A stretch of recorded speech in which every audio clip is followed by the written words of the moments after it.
Ever since WWE Evolution in 2018, which is an actual pay-per-view and not a network special, got that wrong on Quizlemania last night, rumors have been swirling of an Evolution 2, a second showcase for women's wrestling across all three brands. But the difference between today's product and the product in 2018 is that there's no Ronda Rousey this time. While Rousey had a very successful one-year run in WWE, winning the Raw Women's Championship at SummerSlam and holding it all the way to WrestleMania, where she dropped it in the first ever women's main event of WrestleMania history, it's been slightly marred with WWE's treatment of their women's division now that Ronda's gone. Despite the pushing of Becky Lynch and Charlotte Flair, WWE never felt as behind their women's division as they were when Rousey was on top. Alexa Bliss was the person who dropped the Raw Women's Championship to Rousey at SummerSlam, and she's had some thoughts about her speaking to Vicente Beltran, where she said, "Our whole roster is dependent on more than just one person. There wouldn't be an impact of Ronda Rousey if it wasn't for the women opposite her in the ring, helping her get there. A lot of bodies laid down for her success. It just goes to show that all of our women can be main eventers and all of our women can have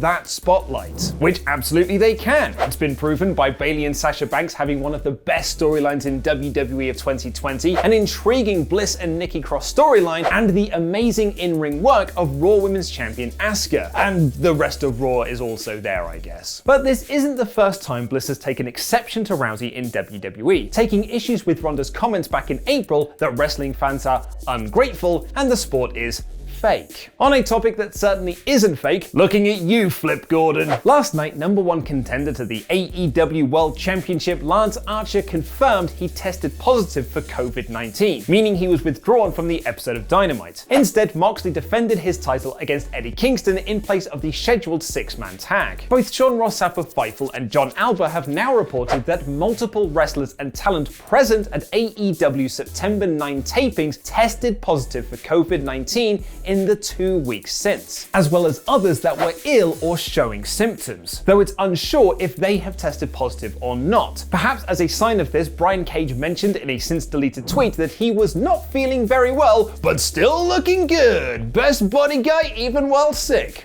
Weird flex, but okay. SRS also noted on Twitter that a whole lot of the AEW roster missed last night's show, which means they will also miss next week's tape show as well. Alba added, "It's an easy dig to go at AEW with sloppy shop comments, but it does extensive COVID-19 testing and has been for most of the pandemic. It's thorough and they all take it very seriously, but it's a pandemic. And it's a risk you take by running." When the subject of AEW having fans in the building for Dynamite tapings, Alba replied, "Talent are cleared. They're backstage hanging in close proximity to each other. Some probably not wearing masks, others wrestling. Fans are kept apart. Mandatory masks. I thought AEW's crowd procedures were effective. Safer than most offices." And things aren't looking great elsewhere either, with Mexican promotion CMLL also confirming that 4 of their roster members have been tested positive for COVID, forcing them to change 4 of the 7 matches of the upcoming anniversary show. Earlier this week, it was reported, again by SRS and John Alba, that NXT had an outbreak of COVID a couple of weeks ago, and Dave Meltzer tweeted prior to NXT airing last night that several changes had to be made to the show following that outbreak. Meltzer added on Wrestling Observer Radio that there were some within WWE who are denying there was a second outbreak at all, despite all the reports. But one thing that cannot be denied is that Kyle O'Reilly won the Eliminator Gauntlet match on NXT last night, meaning he'll be facing Finn Balor at TakeOver 31 for the NXT Championship. Give me a yes please for that one. Also, Candice LeRae won the Battle Royal to determine Io Shirai's #1 contender, meaning those two will battle at NXT TakeOver 31 as well.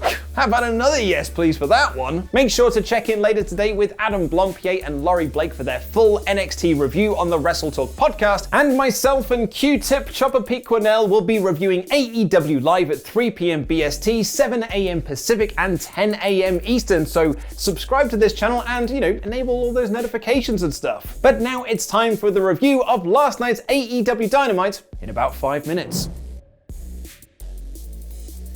It shows how stacked AEW is when they don't have a full roster at their disposal, and it didn't really feel like anything major was missing. And it certainly didn't stop the best man Miro from making his AEW in-ring debut, teaming with Kip Sabian to take on the new Midnight Express.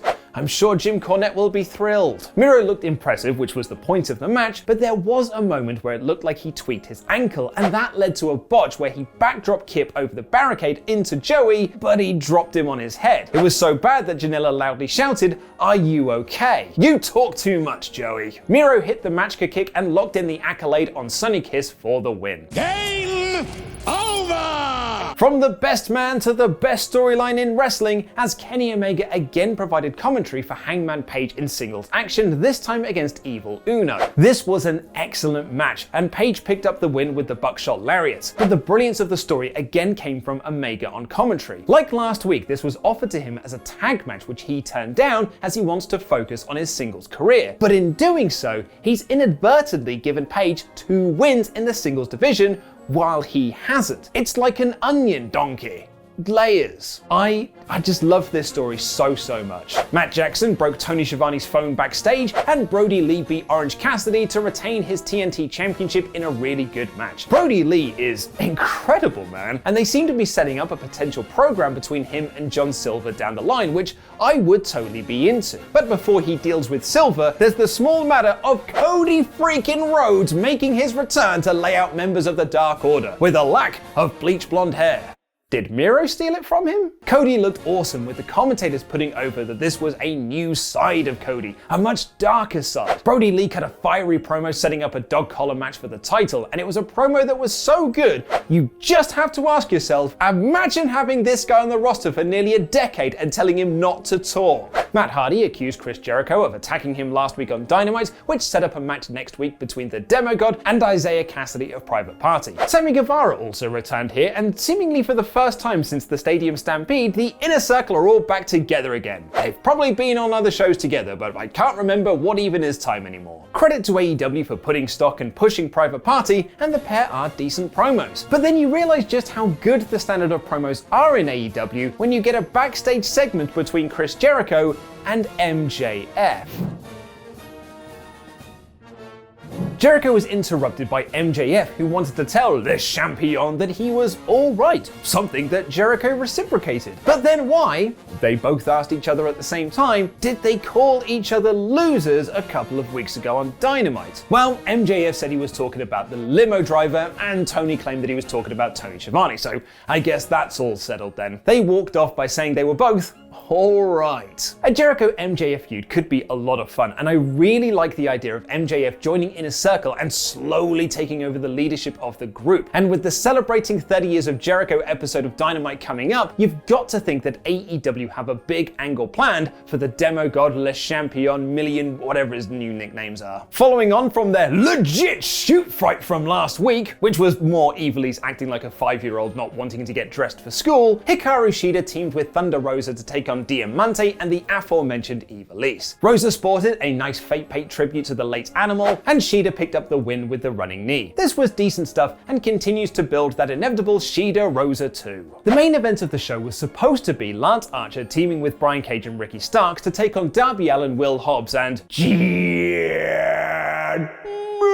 Moxley. But with Archer testing positive for COVID, AEW replaced it with a title match between Mox and Eddie Kingston, who's been claiming that he never was eliminated from the Casino Battle Royal at All Out. With any other guy, this would just be a suitable replacement. But with Eddie Kingston, it's pure fire. Because earlier in the night, Kingston cut this fantastic promo on Jon Moxley, calling him out for turning his back on the true fighters and selling his soul to become a sports entertainer, something the King would never do. It was such a good promo that Kingston made this last-minute match sound like it was the most important title match in AEW history. The main event itself was pretty good, but it felt like it was more of an ad break than an actual match. There were some awesome New Japan no-sells and chops that were stiffer than a teenager discovering Babe Station, and ended with Mox putting Kingston to sleep with his bulldog choke. But I wanted to see more. And thankfully it looks like the animosity between Mox and Kingston isn't over, as Lucha Brothers came down after the match to continue beating up the champ and even took out Hobbs and Allin, who ran down to make the save. And Ricky Starks also got involved to build his match with Darby Allin next week. So that was this week's AEW Dynamite in about 5 minutes. I know I forgot the FTR segment, I just forgot about it. Let me know what you thought about the show using the comments down below, because I'll be replying to people from out of nowhere. Compared to this week's Monday Night Raw, AEW was a 5 out of 5 show. maybe even 6 out of 5. But as your average episode of Dynamite, this was totally solid. Good in-ring action, fantastic promos, a cool return for Cody, more excellent storyline telling between Hangman Page and Kenny Omega. This week's Dynamite was 3 out of 5. Which is incredibly impressive given they didn't have a full roster. New Quizzlemania champion Louis Dangoor interviewed Matt Sydal about his AEW Dynamite over on WrestleTalk, which you can check out by clicking the video on screen right now. And what are the WrestleMania plans for Roman Reigns? Click the other video to find that out. I've been Luke Owen, jam that jam, and give me a yes please.